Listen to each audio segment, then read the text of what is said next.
Links in the description. If you like this video, if you like this topic, please do consider liking, commenting, subscribing, sharing the video. Have a look at some of the other videos on my channel. See if this is the kind of videos that you like to watch. Trigger warning. This is an awful case. Awful case. It involves the murder of a toddler, likely torture, as well as sexual abuse. Full trigger warnings. I'm going to read through the whole article. Again, the link's in the description should you wish to go through that in your own good time. And of course, naturally, condolences to all concerned, the family concerned. We're going to look through. The family friend invited a toddler over for a Halloween sleepover, then horribly abused and killed her.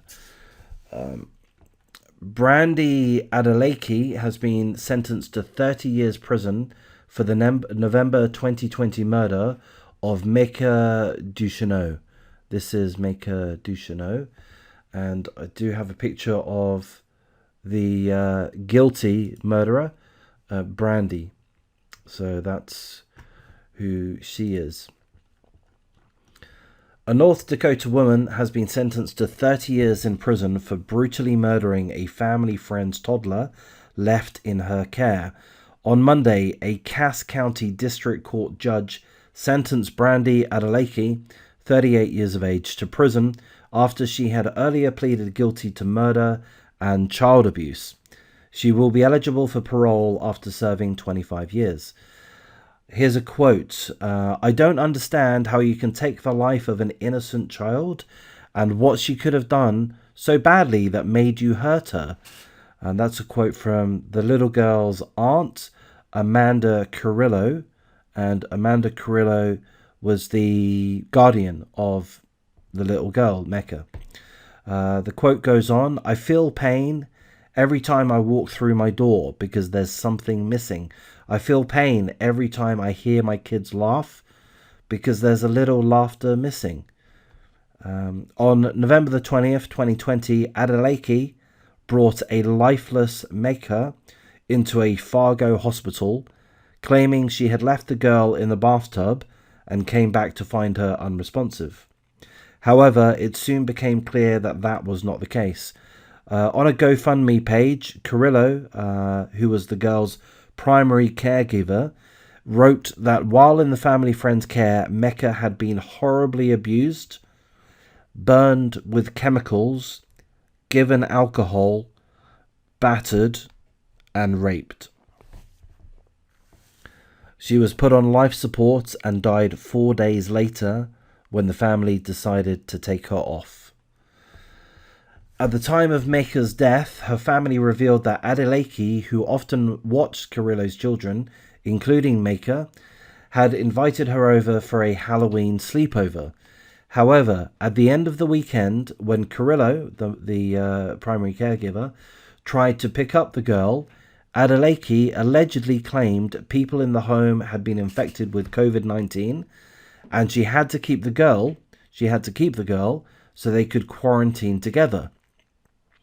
More than 2 weeks later, on November the 20th, Adeleke allegedly went over to Carrillo's home to tell her the girl was sick and was on her way to the hospital.